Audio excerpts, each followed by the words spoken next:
Pakistan is responsible for a terrorist attack on innocent civilians in India.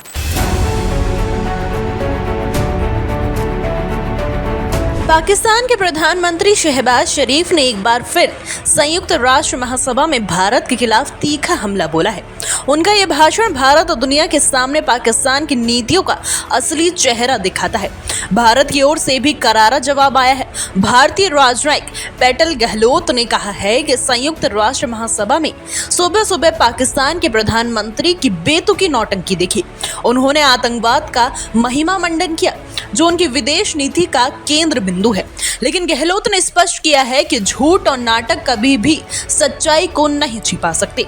उन्होंने याद दिलाया कि वही पाकिस्तान था जिसने 25 अप्रैल 2025 को जम्मू और कश्मीर के पहलगाम में हुए पर्यटकों पर बर्बर हमला करने वाले द रेजिस्टेंस फ्रंट को बचाया था।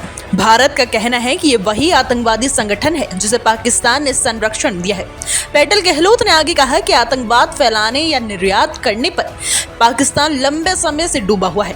उन्होंने ये भी याद दिलाया कि ओसामा बिन लादेन को कई सालों तक पनाह दी गई, जबकि वो खुद आतंकवाद के खिलाफ युद्ध में भागीदार होने का ढोंग रचते रहे। शहबाज शरीफ के भाषण का जवाब देते हुए पेटल गहलोत ने कहा कि ऑपरेशन सिंदूर के दौरान भारतीय सेना ने बहावलपुर और मुरीदके के आतंकवादी परिसरों में आतंकवादियों को निशाना बनाया। इसके दौरान कई तस्वीरें भी सामने आई जिसमें मारे गए आतंकवादियों को देखा जा सकता है। जब पाकिस्तान वरिष्ठ सैन्य और नागरिक अधिकारी इन आतंकवादियों का सार्वजनिक रूप से महिमा मंडन करते हैं तो ये स्पष्ट करता है कि पाकिस्तान की नीति में बदलाव नहीं आया है।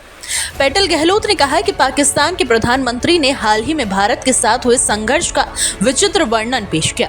उन्होंने दावा किया है कि 9 मई तक पाकिस्तान भारत पर हमला करने की धमकी दे रहा था, लेकिन 10 मई को ही पाकिस्तान की सेना ने लड़ाई रोकने की अपील की। ये दिखाता है कि पाकिस्तान के दावों में कोई भरोसा नहीं है। पेटल गहलोत ने बताया कि भारतीय सेनाओं की कार्रवाई में पाकिस्तान के कई एयरबेस को भारी नुकसान हुआ था, कई रनवे टूट गए और हैंगर जलकर खाक हो गए थे। ये तस्वीरें पहले ही सार्वजनिक हो चुकी हैं। उन्होंने व्यंग करते हुए कहा कि अगर पाकिस्तान को लगता है कि टूटे हुए रनवे और जले हैंगर उनकी जीत का सबूत है तो उन्हें उस तथाकथित जीत का जश्न मनाने दी। पेटल गहलोत ने जोर देकर कहा है कि असली सच्चाई ये है कि पाकिस्तान एक बार फिर भारत में निर्दोष नागरिकों पर हुए आतंकवादी हमलों के लिए जिम्मेदार है।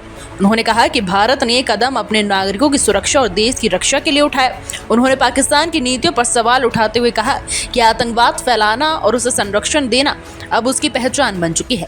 इस पूरी घटना ने एक बार फिर साबित कर दिया है कि पाकिस्तान की दोगली नीतियों और आतंकवाद के समर्थन को कोई छिपा नहीं सकता। शहबाज शरीफ का भाषण और भारत का जवाब दोनों ही अंतर्राष्ट्रीय मंच पर साफ संदेश हैं कि भारत अपने नागरिकों की रक्षा में कोई समझौता नहीं करेगा। फिलहाल के लिए हमारे वीडियो में बस इतना ही। कैसा लगा आपको हमारे वीडियो नीचे कमेंट करके जरूर बताइएगा और बॉलीवुड से जुड़ी हर लेटेस्ट अपडेट के लिए सब्सक्राइब कर लीजिए फिल्मी बीट को।